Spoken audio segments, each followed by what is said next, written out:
Electricity को पढ़ रहे हैं और आज का जो हमारा टॉपिक है वो है इलेक्ट्रिक पावर एंड एनर्जी। मैं बता देता हूँ ये हमारा इस चैप्टर का सबसे लास्ट टॉपिक है। इससे पहले हमारे 17 वीडियोज़ में ये चैप्टर जो है ना कंप्लीट हो गया है। ये 18वीं वीडियो है हमारी। तो देखिए इलेक्ट्रिक पावर और एनर्जी क्या होती है। सबसे पहले पावर्स और की बात करते हैं। तो अगर हम 11वीं क्लास की बात करें, 11वीं क्लास में हमने पढ़ा पावर क्या होता है सिंपली और एनर्जी क्या होता है। तो पावर क्या होता है? The rate of doing work. Simply जो है ना रेट ऑफ डूइंग वर्क,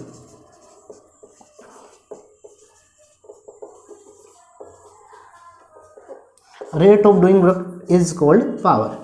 लेकिन इस जगह पर यहाँ पर है इलेक्ट्रिसिटी, इलेक्ट्रिक, तो वर्क की जगह क्या हो जाएगा? इलेक्ट्रिक वर्क हो जाएगा। The rate of doing electric work to maintain the electric current in an circuit.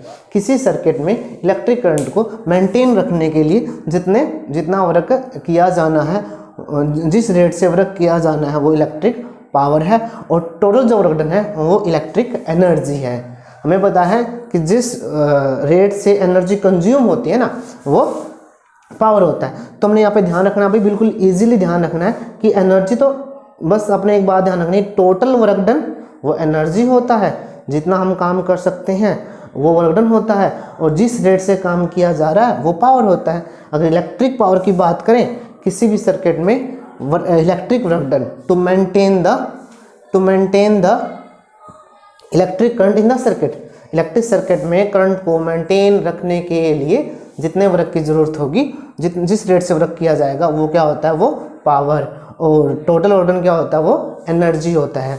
तो हमें पता है W equal to I square R T V I T और V square upon R into T. अगर हम power की बात करते हैं W बाई टी हो जाएगा rate of doing work is equal to I square R V I और वी स्क्वायर अपॉन आर। ये हमारे पास तीन फॉर्मूले हो जाएंगे पावर के लिए, एक ये और एक ये और एक ये। इस तरह से बिल्कुल ईजी हो जाता है पावर के लिए। हमारे पास तीन फॉर्मूले, आई और आर दे रखा तो ये फॉर्मूला, वी और आई दे रखा तो ये, वी और आर दे रखा है तो हमारे पास ये फॉर्मूला। इसके साथ यूनिट की बात करते हैं। S I unit of power is what? W A double T. Capital W से इसको डिनोट किया जाता है, इसको कैपिटल W से डिनोट किया जाता है। और इस तरह से अगर हम बात करें, यह जो यहाँ पे जो ये है इसको आप इस तरह से वर्क बाय टाइम कर लीजिए, इजी रहेगा। क्योंकि ये जो W है, ये कैपिटल W जो है ना, ये क्या है? ये वॉट है। तो अगर हम यहाँ से देखें वर्क बाय टाइम, तो 1 watt is equal to 1 joule by 1 second. किसी भी इलेक्ट्रिक सर्किट में जिस रेट से वर्क किया जा रहा है, तो यहाँ पर 1 वाट डिफाइन करना है। 1 watt is defined as the work done, electric work done is equal to, यहाँ पे इज इक्वल टू आएगा, is equal to 1 joule work per second. अगर 1 सेकंड में 1 जूल वर्क हो रहा है तो हम उस पावर को क्या कहेंगे? 1 वाट पावर कहेंगे। तो अगर एनर्जी की बात करें, जो टोटल वर्क डन है, W is equal to I square R T is equal to V square upon R T is equal to V I T. जो टोटल वर्क डन है ना वो एनर्जी के इक्वल होगा।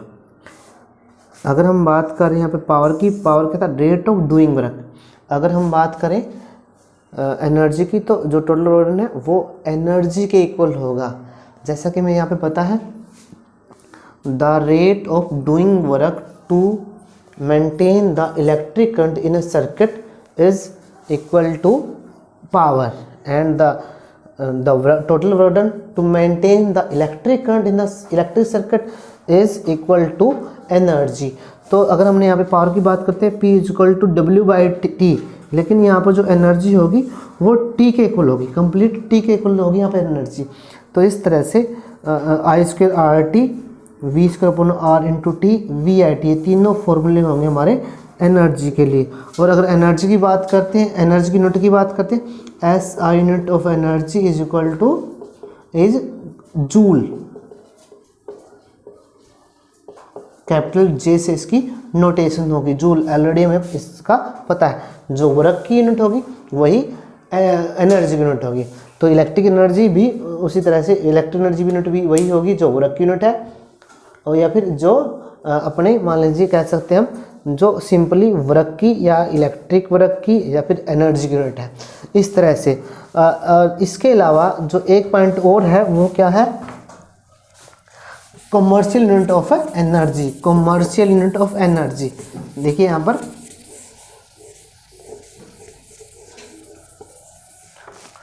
कॉमर्शियल यूनिट की energy की बात करते हैं तो वो होता है kilo watt hour.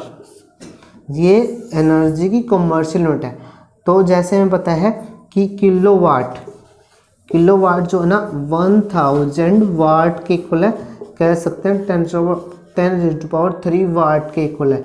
It is a bigger unit of power.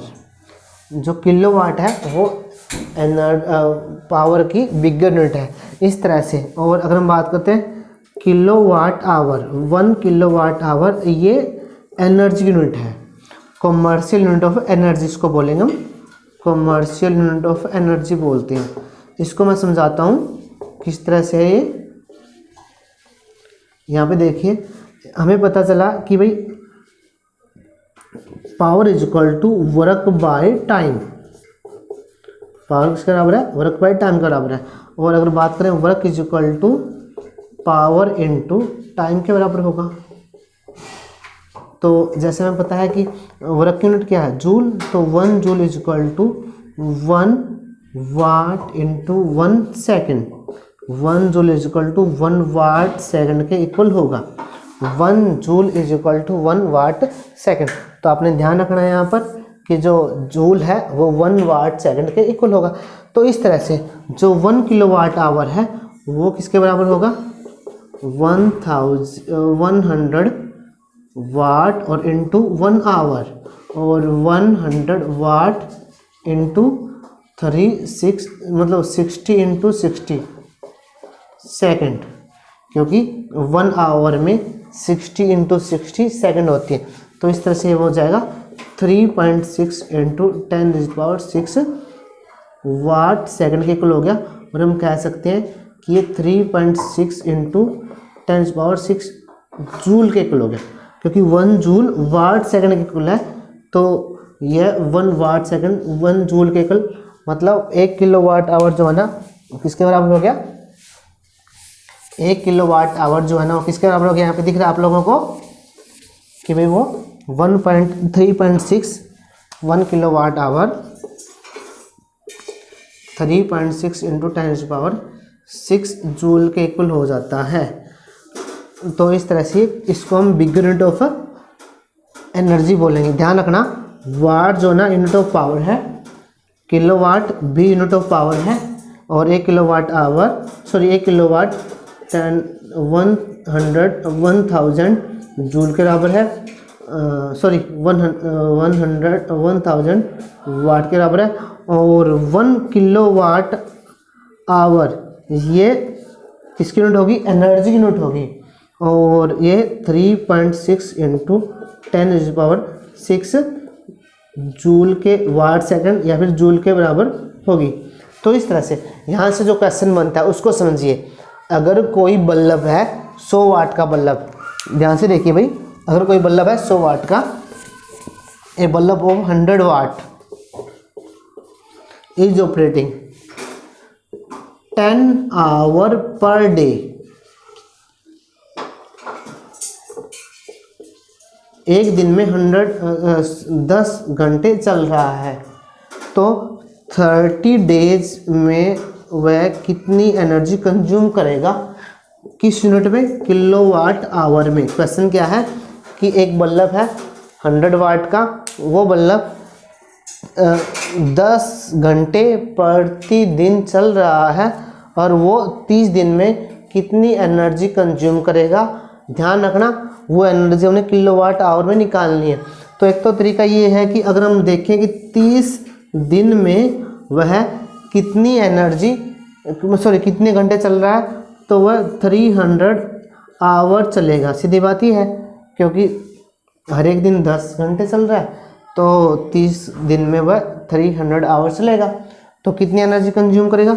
E is to P into T के बराबर होगा, क्योंकि P इज टू W/T होता है, और जो W है वर्क के एनर्जी के इक्वल है, तो energy is to P into T के बराबर हो गया।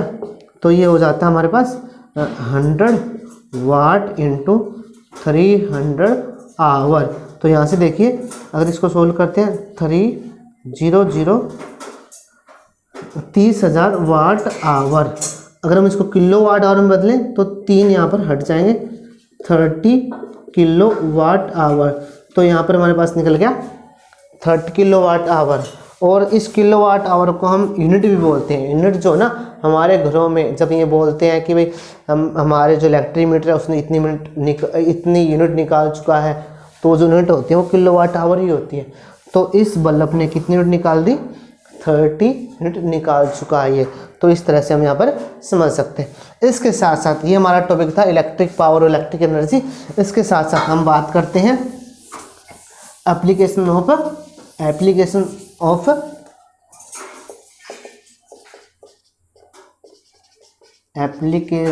Of heating effect of current. Heating effect of current कह सकते हैं इसको हम। तो जो इसकी सबसे बड़ी एप्लीकेशन है, जैसे कि इलेक्ट्रिक हीटर कह सकते हैं, इलेक्ट्रिक आयरन जो हमारी प्रेस होती है, और इसके साथ साथ इलेक्ट्रिक टोस्टर।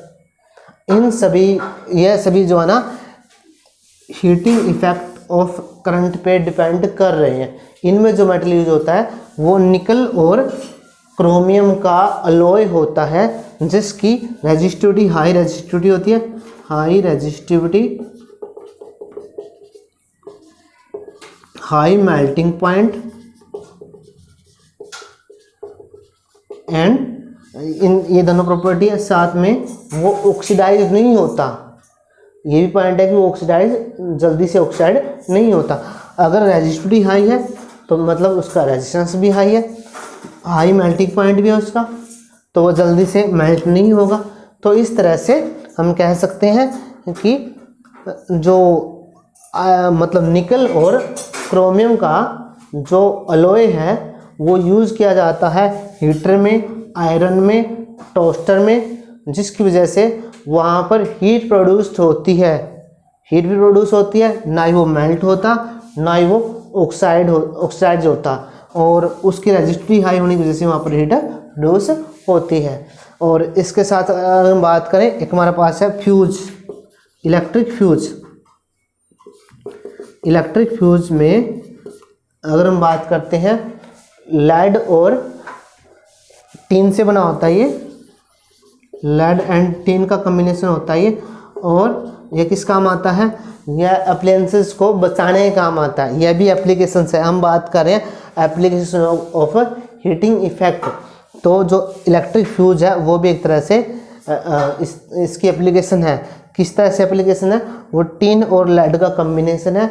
37% एंड 63% कॉम्बिनेशन होता है टिन और लेड का। और अगर हम बात करें वो क्या करेगा, जैसे ही करंट हाई फ्लो करेगी, हाई करंट फ्लो करते ही वो मेल्ट हो जाएगा, उसका लो मेल्टिंग पॉइंट, हमने मेल्टिंग पॉइंट उसका सेटअप कर रखा है, उसका मेल्टिंग पॉइंट इस तरह से सेटअप कर रखा है कि जैसे ही ज़्यादा करंट फ्लो करेगी वो मेल्ट हो जाएगा। और जो वो सीरीज़ में जोड़ा जाता है, ध्यान रखना, सीरीज़ में लगा जाता है, और जैसे ही मेल्ट होगा वो मेल्ट होते ही जो हमारा सर्किट है, जब कहीं पे भी शॉर्ट सर्किट होता है, शॉर्ट सर्किट होने की वजह से करंट हाई हो जाती है। करंट हाई होने की वजह से वो एकदम से करंट हाई होने की वजह से कि जो हमारा मतलब घर में जो बाकी जो सर्किट है वो डैमेज ना हो, तो उस वजह से बचाने के लिए फ्यूज यूज़ किया जाता है और सीरीज में लगाया जाता है। जैसे ही हाई करंट फ्लो करेगी, हाई करंट फ्लो करने के बाद वो क्या हो जाएगा, लो मेल्टिंग पॉइंट होने की वजह से वो मेल्ट हो जाएगा, मेल्ट होने के बाद टूट जाएगा और आगे का जो सर्किट है वो बंद हो जाएगा। सर्किट बंद होने की वजह से आगे करंट फ्लो नहीं करेगी। अगर करंट फ्लो नहीं करेगी तो क्या है, वो सर्किट बंद हो जाएगा। तो जो इलेक्ट्रिक फ्यूज हमारा वो सर्किट को बचाने के काम आता है। इस तरह से ये जो एप्लीकेशन थी, एप्लीकेशंस ऑफ हीटिंग इफेक्ट, जो हमारा इलेक्ट्रिक बल्ब है वो भी इसी एप्लीकेशन पे ऊपर बेस्ड है। वहाँ पर हीट के साथ साथ लाइट एनर्जी में कन्वर्ट होती है। जो इलेक्ट्रिक एनर्जी है वो लाइट एनर्जी में कन्वर्ट होती है। ये था हमारा चैप्टर इलेक्ट्रिक करंट जो आज कंप्लीट होता है। इस टॉपिक के साथ ही अगर यहाँ पर अगर और बात करें हम, इसके साथ साथ और भी एप्लीकेशंस हैं हमारी हीटिंग इफेक्ट की। हीटिंग इफेक्ट की एप्लीकेशंस में क्या होगा कि जो हमारा जो इक्विपमेंट है वो क्या करेगा, मतलब हीट एनर्जी में कन्वर्ट करेगा। जो इलेक्ट्रिक एनर्जी है उसको हीट एनर्जी में कन्वर्ट करेगा। तो आप समझ सकते हैं।